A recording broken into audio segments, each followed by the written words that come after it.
हमारा देश कैसा है? वैसा ही जैसा आप छोड़ के गए थे। यानी कि हम अभी भी अंग्रेजों के गुलाम हैं? नहीं, अंग्रेजों से तो हमें 1947 में ही आजादी मिल गई थी। अच्छा, तो अब तो हमारे अपने लोग देश चलाते होंगे ना? हाँ, तब तो देश काफी आगे बढ़ गया होगा। जब हमारे अपने लोग देश चला रहे हैं तो गरीबी और भ्रष्टाचार का तो नाम ही नहीं होगा। सबको बराबर हक दिया जाता होगा, किसानों और मजदूरों का अच्छा ध्यान रखा जाता होगा ना? नहीं, ऐसा तो कुछ नहीं है। तो कैसा है बताना मुझे। कैसे हमारे अपने नेता, हमारे आजाद भारत के नेता, 100 साल हो गए मुझे गए हुए, बताना। हमारे अपने नेता वो तो अपनी जेबें भरने में लगे हुए हैं। आने वाली 7 पीढ़ियों को नहीं बल्कि 700 पीढ़ियों को ना कमा कर खाना पड़े उस चीज के इंतजाम में लगे हुए। तो तुम लोग क्या कर रहे हो और हमारे देश का युवा क्या कर रहा है? हम लोग तो इंस्टाग्राम पर रील्स देखने में बिजी हैं। यानी कि हमारी कुर्बानी का देश के लोगों पर कोई असर नहीं पड़ा।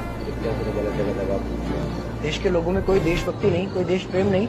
नहीं, ऐसा नहीं है। आपके लिए और देश के लिए बहुत प्रेम है भारत के लोगों के दिलों में। हर 15 अगस्त और 26 जनवरी को तिरंगा फहराते हैं, पूरे जोश के साथ भारत माता की जय बोलते हैं और आपकी डीपी भी लगाते हैं। और भारत और पाकिस्तान के क्रिकेट मैच के दौरान तो हमारी देशभक्ति पीक पर होती है। तुम इसे देशभक्ति समझते हो? तो फिर क्या है देशभक्ति? अगर तुम्हारी देशभक्ति समाज को सुधारने में, गरीबों को अच्छी शिक्षा या बराबर का हक नहीं दिलाती तो कोई काम की नहीं है तुम्हारी देशभक्ति। भ्रष्ट नेताओं और सरकार के खिलाफ आवाज उठाओ, लोगों को एकजुट करो। लेकिन अगर हमने सरकार के खिलाफ आवाज उठाई या नेताओं से सवाल पूछे तो हमें एंटी नेशनलिस्ट कहा जाएगा या हमें गद्दार करार दे दिया जाएगा। तो डरता है। 23 साल का था मैं जब अंग्रेजों ने मुझे फांसी पर चढ़ा दिया। मुझे तो आतंकवादी कहा गया था। अगर अब नहीं जागे तो ये देश सोता रहेगा। ये सरकारें, ये नेता देश को बेच खाएंगे। इस भ्रष्ट सरकारी तंत्र से लड़ो। देश को क्रांति की जरूरत है। क्रांति यानी कि हमें हथियार उठाने होंगे, बंदूकें उठाने होंगे जैसे आपने उठाई।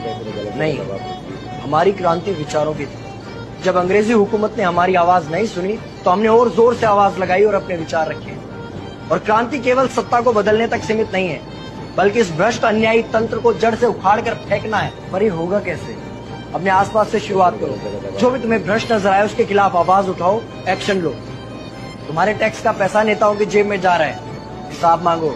अपने वोट का सही इस्तेमाल करो, लोगों को जागरूक करो, इस देश को आजाद करवाओ। इंकलाब जिंदाबाद, इंकलाब जिंदाबाद।